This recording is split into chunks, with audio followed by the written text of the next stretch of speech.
He's no nonsense, speaks his mind, says what you're thinking, and other horrible cliches. Stand up with Pete Dominick. Indy, Sirius XM 104.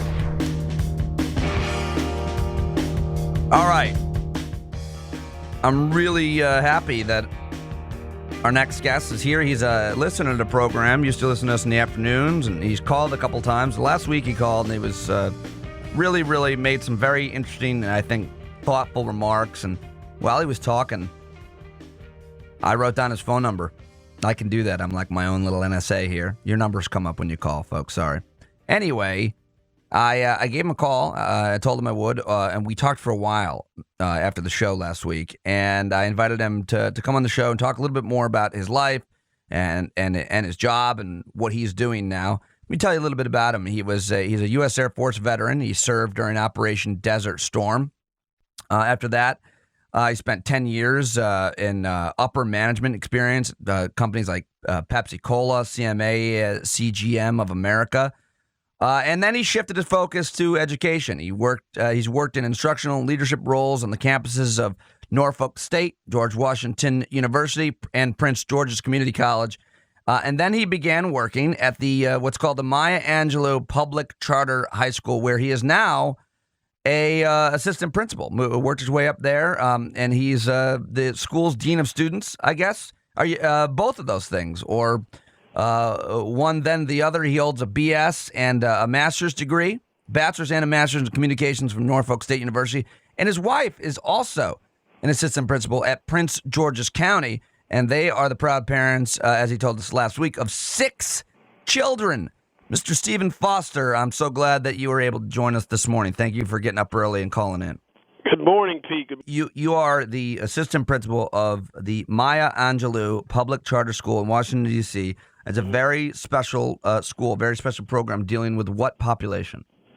So we deal specifically with the disenfranchised youth here in Ward 7 and Ward 8, and all over the District of Columbia. In 1997, our founders, David Dominick and James Foreman, they wanted to create a space where students would not be held back because of their past. Our founders were public defenders, and they were accustomed to seeing students who would get in trouble with the law, and then when they got sent back to school, the cycle would repeat itself. So the idea is, hey, let's find out what's getting them in trouble. Let's find out what they need, and let's focus on that and get them to that path of success. How do you classify quickly a young man? Is it all boys? No, we're co-ed, so it's boys and girls here. So how do you classify a young man, young woman as disenfranchised? What are the type of criteria that needs to be met to get into the school?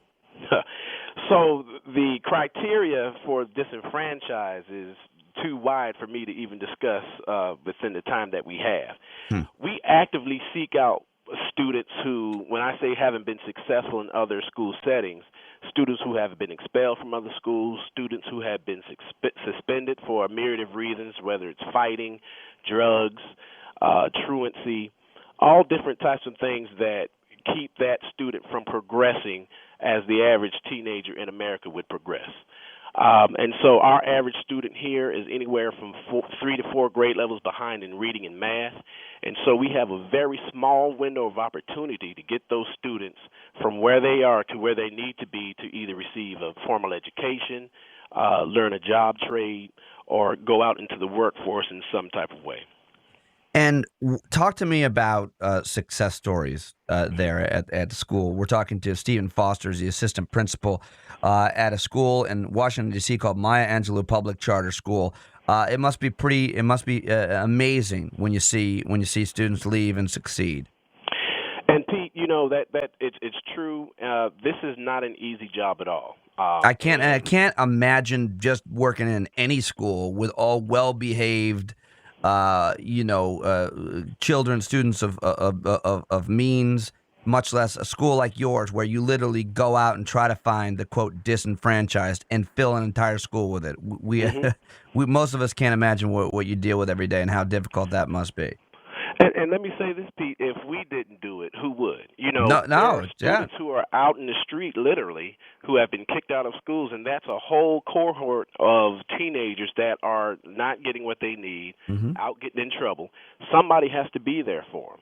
And I think that's the big difference between our school and other schools where, like you say, you have well-behaved students who want to do well and who know what they're doing, right?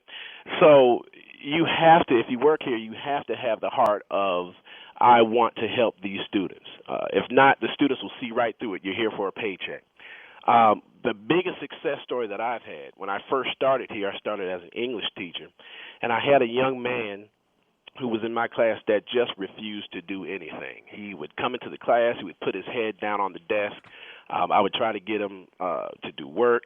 He just wouldn't do anything. If he did wake up, he would be a disruption in the class. So I worked with this young man and worked with him, and I leaned on my peers. Hey, how do I get this young man engaged? Once I got to know him, once I found out what he liked to do, I infused what he liked to do with the daily lesson. I made him my errand guy. Hey, can you do me a favor? Can you run this down to the office for me, right? And so between that and the counseling group here, you fast forward to today, 2013, this young man is a cadet at the D.C. Fire Department. He's taking classes part-time at a community college. He comes up to the school, a source of help for him when he gets to a part in the academy where he needs help in and he needs to study. The teachers help him out as much as possible. And, when I saw that guy walk across the stage and I knew that he was going to the fire academy, there's no money on the planet that could substitute that feeling of knowing where that young man came from and knowing where he's going. That's true wealth. Wealth of spirit. Yes, sir.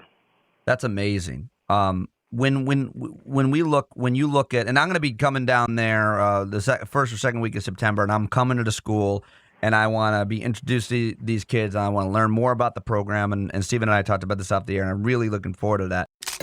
He's no nonsense, speaks his mind, says what you're thinking, and other horrible cliches. Stand up with Pete Dominick. Indy, Sirius XM 104.